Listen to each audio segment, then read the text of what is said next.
have been on a really good streak of healthy habits this year, and we want to share with you what's been working for us so far. Yes, it has been great. I feel the best I've felt in a long time just by sticking with it and not doing what I thought was sort of a reasonable amount of an unhealthy eating, but it wasn't. I was doing too much of it and it got us into trouble. And now that we have sort of reset and we're really on a healthy thing, a healthy streak, we are practicing what we preach. And now we're going to summarize it for you in 5 habits that have been really helpful for sticking to this way of eating. Let's get into number 1, Reeves. What's our number 1 habit?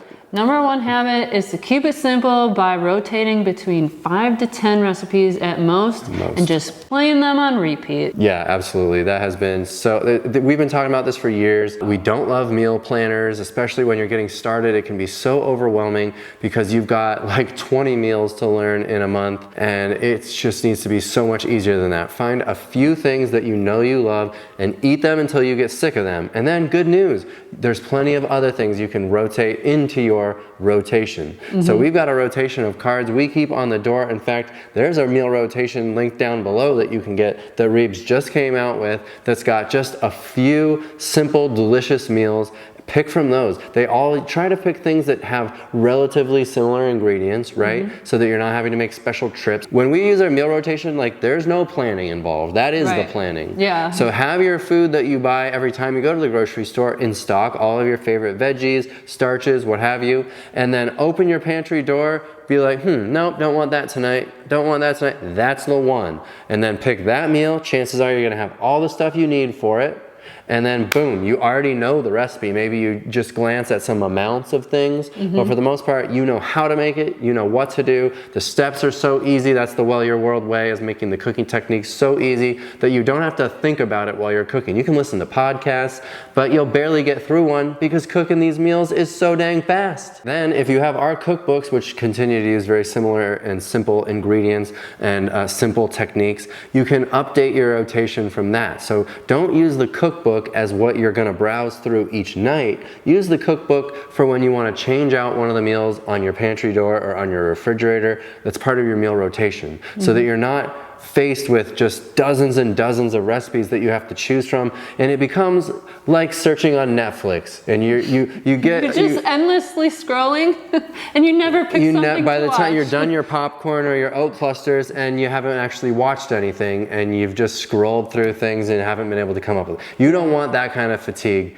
You want to be able to open your door, be like, boom, that'll do, and then get to making it really quickly and out of the kitchen. Which leads us into number 2, and that is to pick just a couple of new recipes each month. You're gonna get sick of your rotation eventually, okay?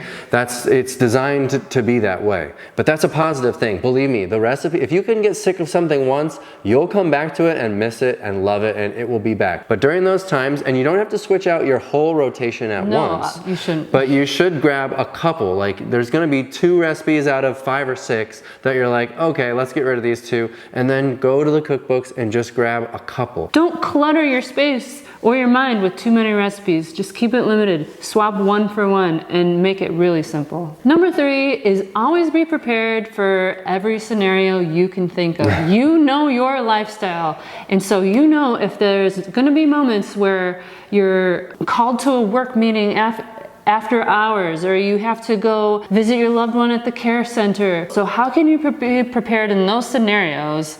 By having things like pimps, or like freezer meals ahead of time, or just having the right things stocked in your freezer and pantry so that you don't have to go to the grocery store on the way home. You're not always gonna wanna do any effort at all, I mean, sometimes.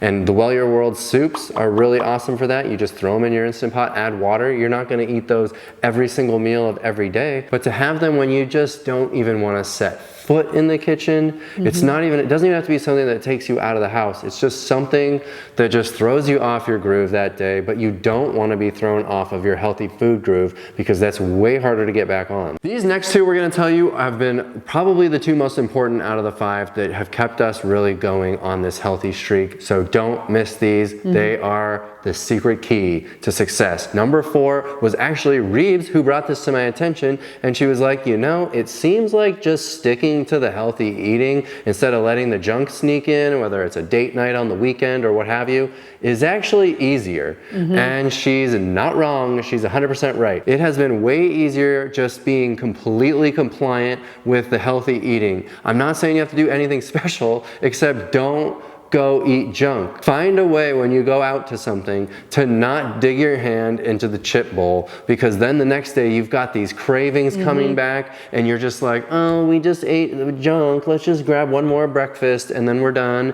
and then we'll get back. It's so much harder when you're remembering the flavors that you like just had. You go a few weeks without unhealthy food, you're pretty strong in your conviction. You're pretty strong in your groove, in your habit. And as soon as you let one junk food meal in, it gets harder. Now, I'm not sitting here trying to lecture you and say you can't eat any unhealthy food. We do it. We have done it over the past couple months, and we've gotten right back on board because we are really motivated right now, but it is much harder. When I put myself in front of the all-you-can-eat buffet, I eat it all. And so something like an innocent little dinner night out turns into a whole weekend, or it turns into a dinner night out in which I've ordered 4 entrees. And I don't like to be that person. Like, I don't want to turn into the Incredible Hulk. I don't want to see the green guy. How can I keep that at bay? I say, let's eat the food first and then go do a non-food related activity. Yes. And it's just been so wonderful. We're spending a little time on this one because I can't explain to you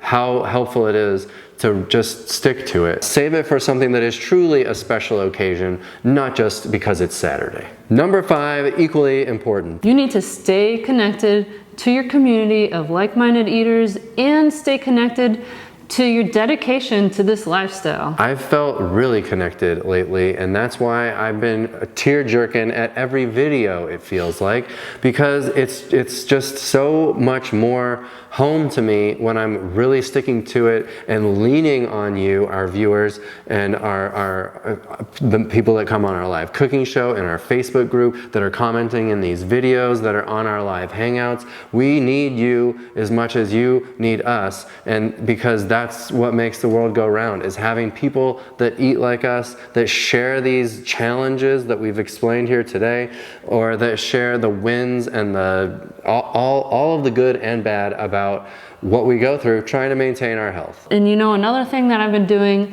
is re-listening to my key podcasts, rereading those books, because I need that to be at the forefront of my mind to drown out some of that other noise about me wanting to go out and eat a junk food meal. And then I really remember, oh yeah, this is why I do this. So comment down below on this video here, what has been helping you to really stick to it lately? What are the habits, like we've mentioned today for us, that have really kept you going? I want to hear about it, and we'll talk about it in another video. Join our Facebook group if you haven't. Lean on your community, and don't forget to download the meal rotator below, and we'll put you on the list when our 10-minute meals cookbook comes out. It'll probably be our most popular cookbook yet. It's definitely my favorite. Thanks for watching this video, y'all. We'll see you on the next one. Bye. Bye.